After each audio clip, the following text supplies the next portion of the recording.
Assalamualaikum warahmatullahi wabarakatuh. Hai semuanya, perkenalkan, nama saya Delvia Mariska dari Poltekkes Kemenkes Aceh, Prodi D3 Keperawatan Aceh Selatan. Hari ini saya akan menjelaskan materi tentang sistem perkemihan. Sistem perkemihan merupakan tatanan yang terdiri dari ginjal, ureter, vesika urinaria, dan uretra yang melaksanakan serangkaian proses untuk tujuan. Yang pertama, untuk mencapai homeostatis internal yang dicirikan oleh keseimbangan cairan tubuh, keseimbangan elektrolit tubuh, keseimbangan asam basa tubuh, dan terbebasnya tubuh dari sisa metabolisme racun dan zat toksik. 2. Keseimbangan dan keselarasan berbagai proses dalam tubuh seperti pengaturan tekanan darah, perangsangan produksi sel darah merah, dan pengaturan metabolisme kalsium dan fosfat.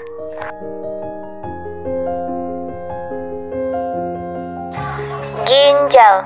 Ginjal dikelilingi berbagai lapisan jaringan yang melindungi dan mempertahankan posisi ginjal. Lapisan terluar yaitu kapsul renalis, merupakan jaringan fibrous yang dikelilingi oleh lapisan lemak perirenal dan fascia gerota yang akan melindungi semua bagian ginjal hilum. Area di mana pembuluh darah keluar dan masuk daerah ini. Lapisan paling dalam berupa rongga ginjal yaitu pelvis renalis. Ginjal merupakan alat ekskresi utama manusia. Letaknya di bagian belakang peritoneum atau retroperitoneal di depan dua kosta terakhir. Jumlahnya 2. Bentuknya seperti kacang merah dengan panjang sekitar 10 cm dan berat sekitar 200 gram. Struktur ginjal. Ginjal mengandung jutaan lebih 1 juta unit penyaring darah yang disebut nefron. Ginjal tersusun atas 2 lapisan yaitu korteks atau kulit ginjal, mengandung badan Malpighi dan tubulus. Badan Malpighi terdiri dari glomerulus dan simpai Bowman.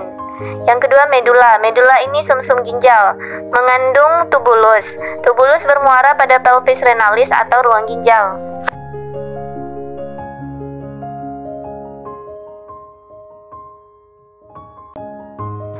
Nefron. Nefron ini merupakan unit dasar struktural dan fungsional dari ginjal.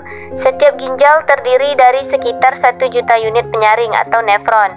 Satu nefron itu sama dengan 1 glomerulus high pressure capillary bed ditambah 1 tubulus renal. Saluran nefron atau tubulus terdiri atas 4 bagian, yaitu tubulus proximal, loop Henle, tubulus distal, dan tubulus collectivus yang bermuara pada pelvis renalis atau ruang ginjal. Fungsi ginjal. Yang pertama, pengaturan cairan dan elektrolit, yaitu keseimbangan cairan dan elektrolit tubuh diatur melalui proses yaitu filtrasi.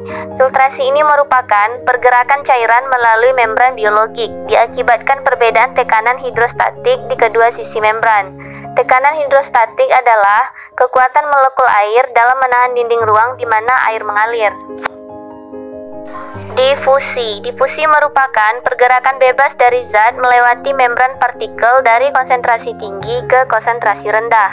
Dan transport aktif. Transport aktif merupakan pergerakan zat melalui membran sel di mana energi sel diperlukan. Dinamika kapiler, yaitu keadaan yang mendekati keseimbangan pada membran kapiler sehingga jumlah cairan yang keluar melalui kapiler arteri tepat sama dengan jumlah cairan yang kembali ke sirkulasi dengan reabsorpsi vena kapiler. Dan osmosis. Osmosis ini merupakan perembesan suatu larutan melalui selaput semi-permeable dari konsentrasi rendah ke konsentrasi tinggi. 2. Pengaturan asam basa tubuh. Keseimbangan asam basa, pengaturan konsentrasi ion hidrogen yang ada di dalam tubuh. 3. Pengaturan tekanan darah. Ginjal memegang peranan dalam mempertahankan tekanan darah melalui mekanisme renin-angiotensin-aldosteron. Ureter. Ureter terdiri dari 2 saluran pipa yang menghubungkan ginjal dan kandung kemih. Panjangnya 25 sampai 30 cm dan diameternya 0,5 cm. Letaknya dalam rongga abdomen dan sebagiannya di rongga pelvik. Dinding ureter terdiri dari 3 lapisan, yaitu lapisan luar terdiri dari jaringan fibrous. Lapisan tengah merupakan lapisan otot polos, dan lapisan dalam merupakan membran epitel transisional. Lapisan dinding ureter menimbulkan gerakan peristaltik setiap 5 menit sekali, yang akan mendorong air kemih masuk ke dalam vesika urinaria. Ureter tidak mempunyai sphincter, tapi beberapa obliku berfungsi sebagai sphincter untuk mencegah aliran balik dari vesika urinaria ke ureter. Vesika urinaria.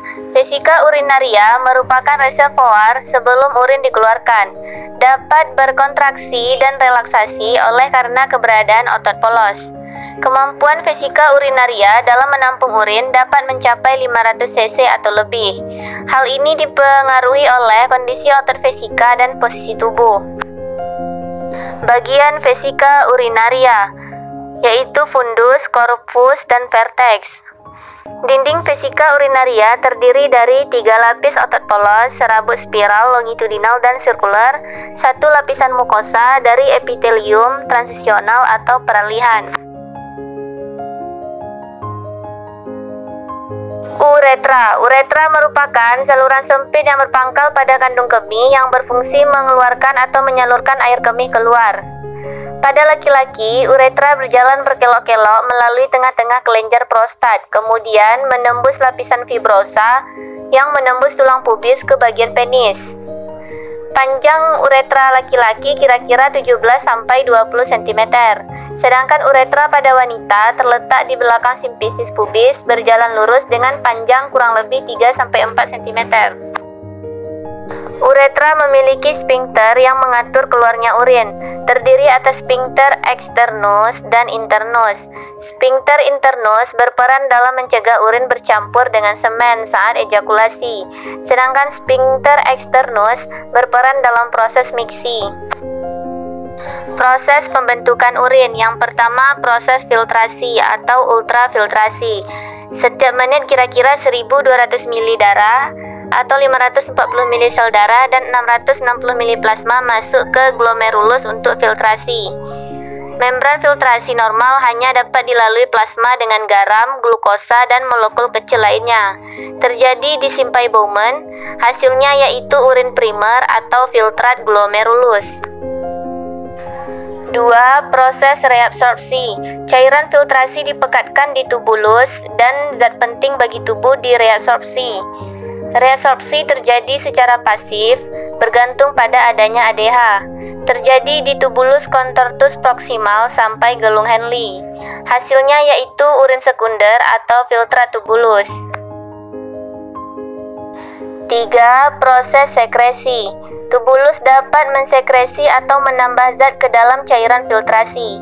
Terjadi di tubulus contortus distal sampai tubulus collectivus. Hasilnya yaitu urin sesungguhnya. Sel-sel tubulus membentuk amonia yang bersenyawa dengan asam, kemudian akan diekresi sebagai garam amonium supaya pH darah dan cairan tubuh tetap alkalis. Setelah berlangsung reabsorpsi, sebagian cairan filtrasi plasma disalurkan ke dalam vena renalis dan sisanya sebagai urin. Saluran ekresi ginjal dimulai dari parenkim ginjal yaitu calyx minor, calyx major, pelvis renalis, lalu diekresi ke ureter sampai vesika urinaria. Faktor yang mempengaruhi jumlah urin. Yang pertama, jumlah air yang diminum. Yang kedua, stimulus saraf renalis. Yang ketiga, hormon antidiuretika ADH. Yang keempat, garam yang dikeluarkan dari darah. Dan yang kelima, pengeluaran glukosa. Proses keluarnya urin. Air kemih yang terbentuk di ginjal mengalir ke bawah melalui ureter menuju ke kandung kemih. Aliran tersebut bukan merupakan aliran yang pasif. Ureter adalah pipa atau tabung berotot yang mendorong sejumlah air kemih dalam gerakan bergelombang atau kontraksi. Setiap ureter akan masuk ke dalam kandung kemih melalui suatu sphincter. Sphincter adalah suatu struktur muskuler berotot yang bisa membuka sehingga air kemih bisa lewat dan menutup. Air kemih yang secara teratur mengalir dari ureter akan terkumpul di dalam kandung kemih. Kandung kemih ini bisa mengembang, di mana ukurannya secara bertahap membesar untuk menampung jumlah air kemih yang semakin bertambah. Jika kandung kemih telah penuh, maka akan dikirim sinyal saraf ke otak yang menyampaikan pesan untuk berkemih. Selama berkemih, sphinkter lainnya yang terletak di antara kandung kemih dan uretra akan membuka sehingga air kemih mengalir keluar. Secara bersamaan, dinding kandung kemih berkontraksi sehingga terjadi tekanan yang mendorong air kemih menuju ke uretra. Tekanan ini dapat diperbesar dengan cara mengencangkan otot-otot perut. Sphinkter pada pintu masuk kandung kemih tetap menutup rapat untuk mencegah aliran balik air kemih ke ureter.